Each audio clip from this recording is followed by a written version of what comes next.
Hi friends, I am Tilak. You're watching Tech Made Me Unique, and today we're just going to see how to change your gender on your Pinterest account on your mobile phone. And if you're new to this channel, make sure to click on subscribe button below. We just quickly move on to the video.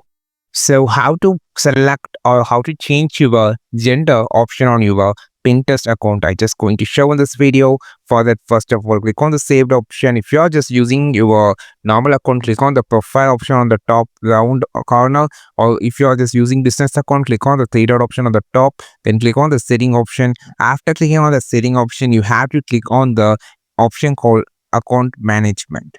After clicking on the account management, you just need to click on the option called personal information. Click on this. After clicking on the personal information, you have to click on the option called gender. Click on this.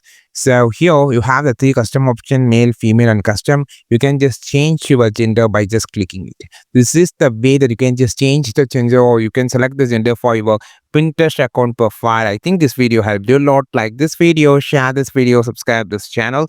We will meet our next video with a super valuable content. This is Tilak signing off from Tech Made Be Unique. Have a wonderful and most beautiful day.